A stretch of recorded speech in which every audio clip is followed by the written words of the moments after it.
پھر دن ہوا،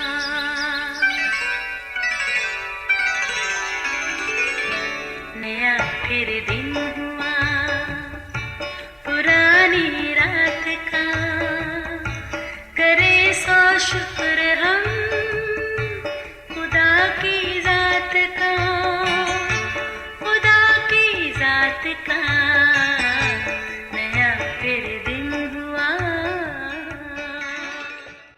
آج کی آیت۔ اور خداوند نے موسیٰ سے کہا، میں نے بنی اسرائیل کا بڑبڑانا سن لیا ہے، سو تو ان سے کہہ دے کہ شام کو تم گوشت کھاؤ گے اور صبح کو تم روٹی سے سیر ہوگے، اور تم جان لو گے کہ میں خداوند تمہارا خدا ہوں۔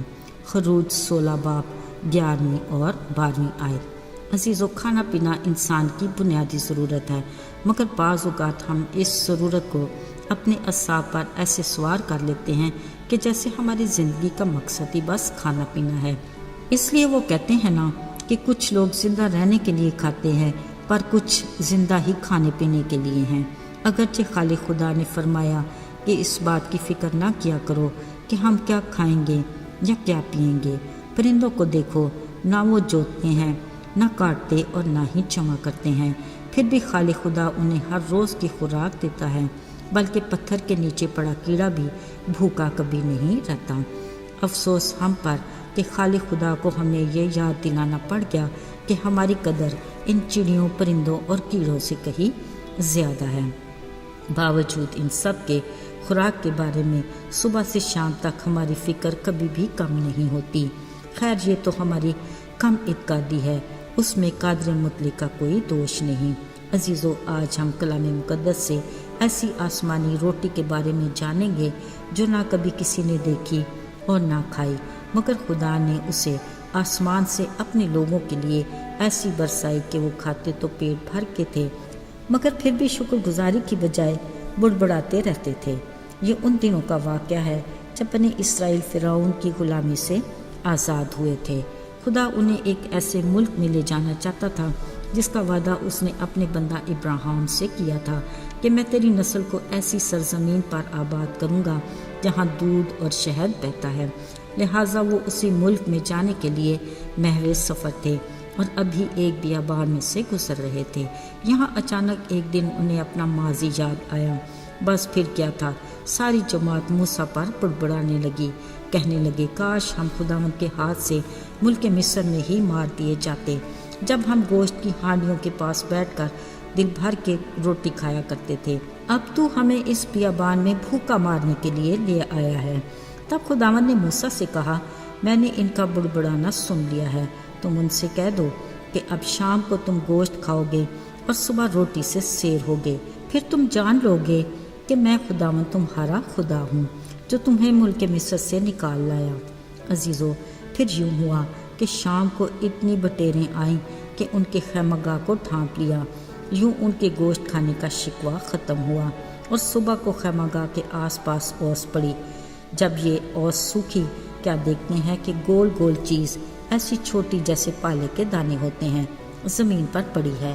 یہ دیکھ کر لوگ حیرانی سے بولے، من یعنی یہ کیا ہے؟ موسیٰ نے کہا، یہ وہی روٹی ہے جو خدا نے تمہیں کھانے کو دی ہے۔ یہ دھنیے کے بیج کی طرح سفید اور اس کا مزہ شہد کے بنے پھولے کی طرح تھا، سو بنی اسرائیل نے اس کا نام ہی من رکھ دیا۔ عزیزو، من کے بارے میں خدا کا خاص حکم تھا کہ ہر کوئی اپنے کھانے کی مقدار کے مطابق جمع کرے، نہ کم اور نہ زیادہ، اور یہ بھی حکم دیا تھا کہ کوئی اسے صبح تک باقی نہ چھوڑے، نہیں تو اس میں کیڑے پڑ جائیں گے اور وہ سڑ جائے گا۔ یوں وہ ہر روز صبح اپنے اپنے کھانے کی مقدار کے مطابق جمع کر لیتے تھے اور دھوپ تیز ہوتے ہی وہ پگھل جاتا تھا۔ اس کے ساتھ یہ بھی خدا کا حکم تھا کہ 6 دن تک تم روز کا جمع کیا کرو اور 7ویں دن کے لیے آخری چھٹے دن میں ہی جمع کر لیا کرو، کیونکہ 7ویں دن کسی کو بھی میدان میں کچھ نہیں ملے گا۔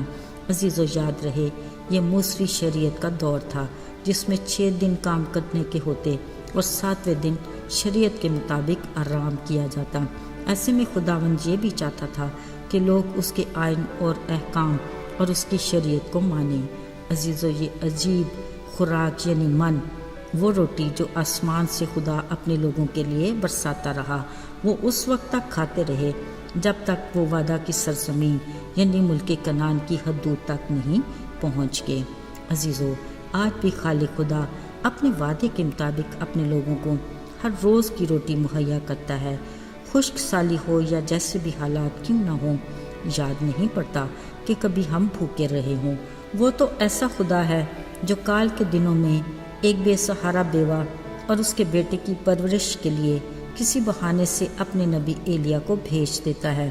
وہ اپنے بندے کے لیے کووں کے ذریعے روٹی اور گوشت کے انتظام کرتا ہے جو خدا کی قدرت کے سوا کسی اور صورت کبھی بھی ممکن نہیں۔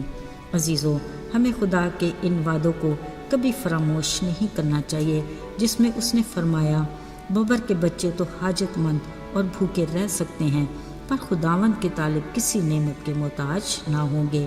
بلا شبہ وہ اپنے کہے پر قائم ہے، شرط یہ ہے کہ ہم اس کے طالب رہیں۔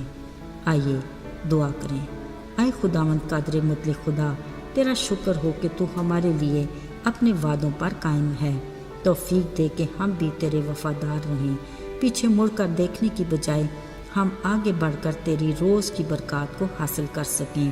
ہمیں شکر گزار دل عطا فرما اور ہر روز صبح اپنے حضور سے ہمارے لیے تازگی کے دن لا۔ یسوع کے مبارک اور بابرکت نام میں آمین۔